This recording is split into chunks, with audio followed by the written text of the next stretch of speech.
What's up, y'all? I want to welcome y'all back to 80 Cooks, and on the menu today is Zuppa Toscana soup. Appreciate you for tuning in. Like, share, and subscribe.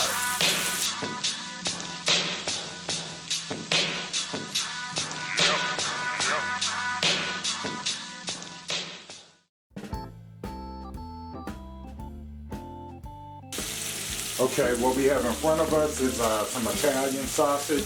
This is mild I'm using. If you do want to kick to your soup, add some, get the hot Italian sausage. But what we're doing right now is we're browning this. And this is about a pound of Italian sausage. I'm browning at the same time. Also, I'm breaking the sausage up into pieces. Okay, our sausage is done. We're gonna go ahead and take it out.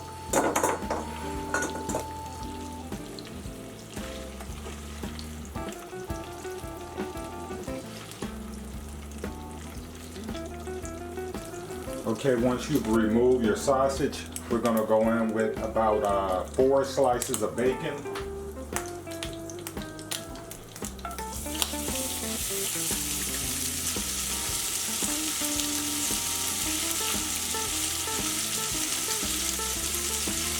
And I did chop these up. And the sausage grease that's left in the bottom of this pan, you can go ahead and just leave it in there. And we just want to let our bacon crisp up on it. Okay, once we have our bacon kind of crisp, we're going to go in with about a whole onion chopped up.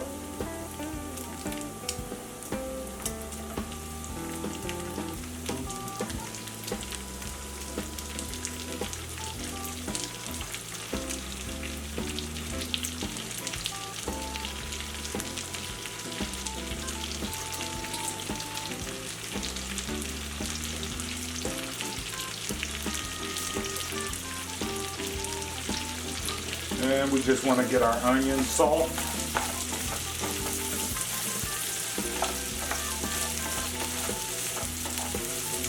And if you all notice, I have not added any salt to this. We may not need any to this because the Italian sausage is salty and the bacon is salty. So we'll hold off on the salt to the end of our soup. But we'll just go ahead and let these saute up.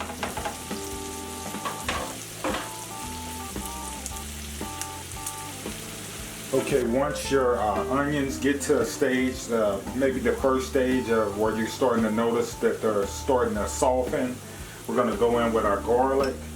And the reason we did that because we don't want to burn our garlic. So I'm going in about with a tablespoon of chopped garlic.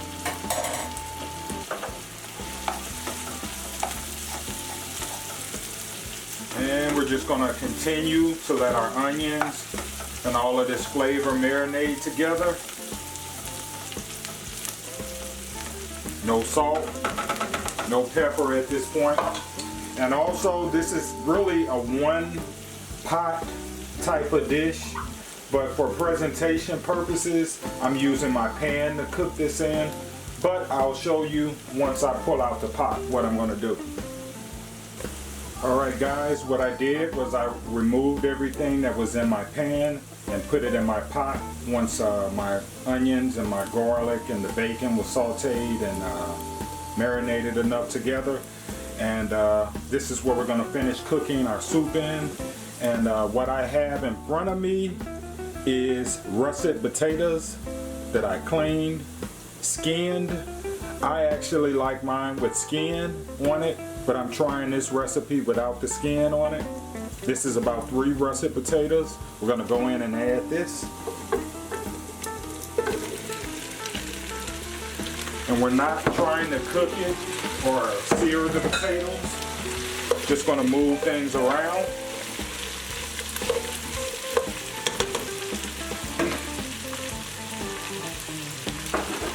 We're going to go in with a chicken broth. Low sodium.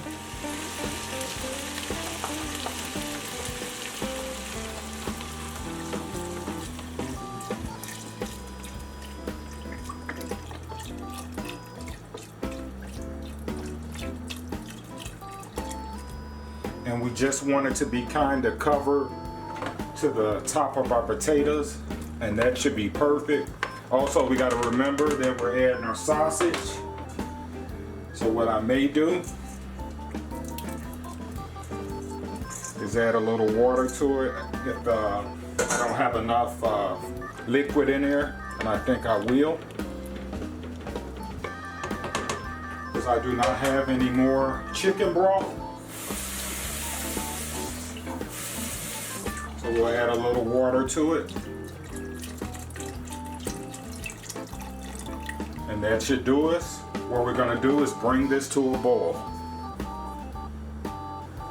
Okay, once we have our soup at a consistent boil, we're going to go in with some crushed red peppers. This is optional. You don't have to add this. And I'm also going to go in with some black pepper. And again, I'm not adding salt. And what we want to do is let the potatoes cook. That's all we're waiting on to cook. We just want them to kind of be tender, fork tender. And some of the pieces of potatoes may break up. That's fine. We're good with that. But this is what we're looking like right now. Just gonna continue to let things boil until our potatoes are done. Okay guys, our potatoes are just about done. And there's going to be some after effect cooking to the potatoes as well.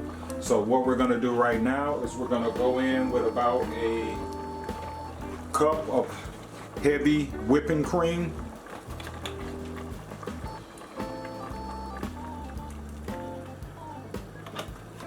I got another one because that wasn't about a cup.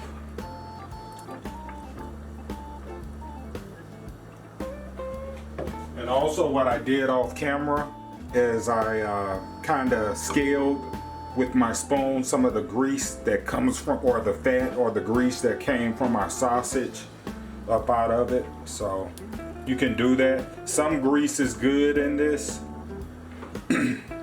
But if you want, take some of that off. And I did that. So what we're gonna do, since you've added this cold whipping cream into this, we need to bring this back to a boil. So we'll let this come back to a boil.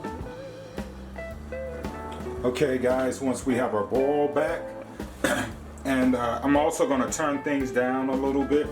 We're gonna go in with some fresh kale that I chopped up about this size.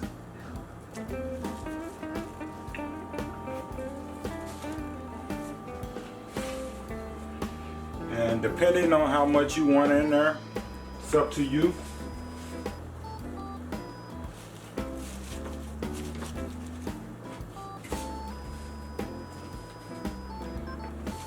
I think that's about enough. The kale does not take long. How about another one? The kale does not take long to wilt on you. So we're just gonna let this kind of cook down. Once our kale is cooked down, this should be done. Also, I tasted the salt off camera before I put my kale in, and I did not need to add any salt to this. So depending on when you're making this dish, if you feel like you need to add more salt to it, add it. I didn't feel like I needed to add any, so it's up to you. So what we're gonna do is let our kale cook down a little bit, and then we'll be done with this dish. All right guys, I'm gonna go ahead and turn the eye off on this. It took about maybe 3 minutes for our kale to wilt down like this. And there's also gonna be more of a wilting effect to this as it sits in this pot. So I'm gonna go ahead and cover it, and we'll go ahead and bowl this, and that's about it. Okay guys, our soup has cooled down to a certain degree. It's soup, so it's supposed to be kind of hot. So we're gonna go ahead and bowl this.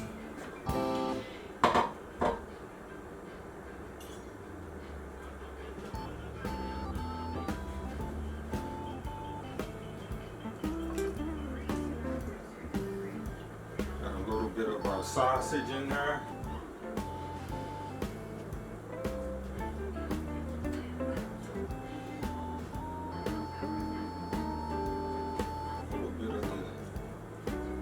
juice from the soup in there. Let's get some potatoes.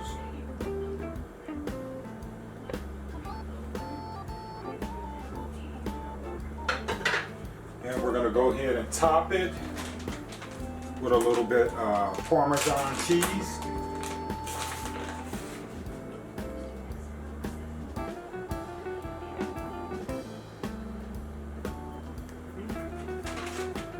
And this is optional. I'm gonna add a little bit more of black pepper on top. And there you have it, y'all. Our Zuppa Toscana soup. Easy, simple meal. I have some toasted sourdough bread on the side, but this is good comfort food, y'all. I really appreciate you all for tuning in. Please like, share, and subscribe, and peace.